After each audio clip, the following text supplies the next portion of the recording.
This is a presentation about digital literacy, particularly how it affects the workplace. What is digital literacy? There are so many definitions to digital literacy that if I have to choose one, it will be Terry Hike's definition, who says digital literacy is the ability to interpret and design nuanced communication across fluid digital forms. This slide gives an overview of the 8 essential features or elements of digital literacy, created by Saga Briggs. Briggs's comments are succinct. Digital literacy isn't about knowing computers inside and out. It's about using technology to change the way you think. She's an advocate of using digital resources for empowerment. What is this digitalk? The term was coined by Kristen Howley Turner, who defined it as the new language of teenagers, texting, instant messaging, and using social networks to communicate. Legit or no? Depends on who you talk to. Turner finds digitalk a complex and fascinating combination of written and conversational languages. Layered Literacies talks about everything we deal with today. Culture, race, responsibility, all wrapped up together within the literacy blanket. It's all about integration. Transliteracy has been defined as the ability to read, write, and interact across a broad range of platforms, thus pushing literacy into the digital age. So let's look at the digital age and the history behind it. The digital age is also referred to as the information age. One researcher referred to 3 separate parts of the digital age: pre-digital, mid-digital, and post-digital ages. His insights are spooky and familiar and take us from the analog days to our current Big Brother world. Well, what about the gap that exists between the generation who understands it, the generation that was raised with it, and the generations before that who have had to learn to use it but are still mainly uncomfortable with it? Once coined the digital divide, this divide is still present and speaks to the digital readiness between the generations. The iGen generation, born roughly between 1995 and 2012, is the first generation to spend their entire childhoods with smartphones and social media. They have never known a world without the internet. They are the technically savvy generation. Jean Twenge, who coined the term iGen, finds that this generation is getting less sleep and is postponing adulthood. Millennials are the generation of entitlement. Born between 1977 and 1994, they are sometimes referred to negatively by the media, but they are thought to be the driving force towards globalization. Millennials have experienced lifetime events very different from their parents. Skype, Google, instant messaging. Millennials embrace all of that and more. This generation translates, unpacks, and embeds new information into their daily lives. Gen Xers, born roughly between 1965 and 1980, are the generation that experienced everything happening. They have been referred to as, quote, the last analog generation, unquote, and the generation that is a bridge between the analog culture and the digital culture.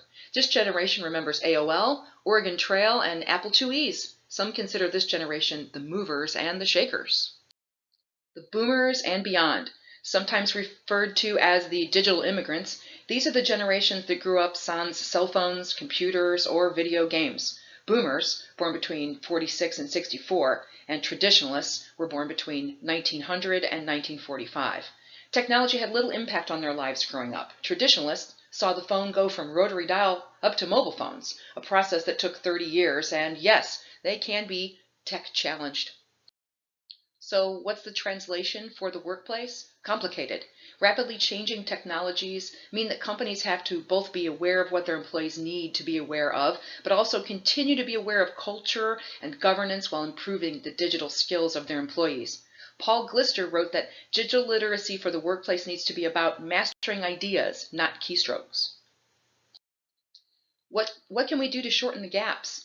Digital toolkits are a set of tools that are designed towards the specific skill set needed. For example, a digital toolkit might have lessons about cloud usage and storage, computer safety, using email, managing your devices, or using a spreadsheet. There are toolkits for educators, consumers, and business purposes. Some trends shaping the digital workforce of the future tell us that the transformation from traditional to digital mode is not happening as smoothly or quickly as it was thought it would. Disconnects of workers and a lack of understanding of the perceived value of the switch to digital are just a part of the problem. In a blog by Jay Boy, He listed 5 key trends for the digital workplace that were interesting. 1, a wider focus on the employee experience. 2, increased usage of visual communications. 3, email is back. 4, chatbots and artificial intelligence. And 5, towards the future of work. We are experiencing many of these things today, and the future is sure to be fascinating. Digital literacy in the classroom, there are so many resources to choose from here. My favorite, in a long list by Terry Hike, is one that states how to remix, mash, reimagine, tweak, hack, and repurpose media in a credible, compelling, and legal way.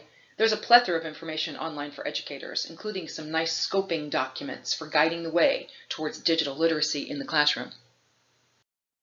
With all the news today, including fake news, we must consider media as an important piece of the digital literacy pie.